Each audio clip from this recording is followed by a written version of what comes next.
Hi friends, నమస్కారం. ఈ రోజు షార్ట్ చాలా ఇంట్రెస్ట్ గా ఉంది. ఫస్ట్ నుండి లాస్ట్ వరకు షార్ట్ ని స్కిప్ చేయకుండా చూస్తే అర్థం అవుతుంది. ₹1 ఇన్వెస్ట్మెంట్ ప్లాన్లలో SIP, systematic investment plan, mutual funds ద్వారా చిన్న మొత్తాలతో ప్రారంభించవచ్చు. ఇవి దీర్ఘకాలంలో లాభాలు ఇస్తాయి. 1 ముఖ్య అంశాలు: చిన్న మొత్తంతో ₹1 నుంచి సిప్ ప్రారంభించండి.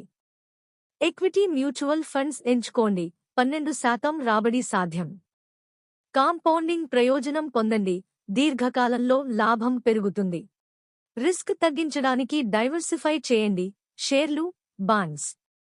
నెలవారీ సిప్ కొనసాగించండి. మార్కెట్ ఊహ్యాలు మరచండి. పోస్టాఫీస్ మంత్లీ ఇన్కమ్ స్కీమ్లో భద్రతతో ₹1 పెట్టండి. 107 రూల్. 10 ఏళ్లు, 7% రిటర్న్, 1 లక్ష లక్ష్యం. బ్యాంకులు లేదా లతో మొదలుపెట్టండి. సురక్షితం. టాక్స్ లాభాలు తీసుకోండి.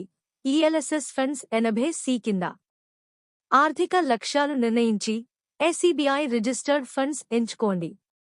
ఛానల్ని సబ్స్క్రైబ్ చేసి, లైక్ చేసి, షేర్ చేసి మంచి వీడియోల కోసం ఛానల్ని ఫాలో చేయండి. ఇంకా వివరంగా విషయం తెలుసుకోవాలి అంటే లాంగ్ వీడియోని యాడ్ చేశాను ఫ్రెండ్స్. సర్వేజన సుఖినో భవంతు.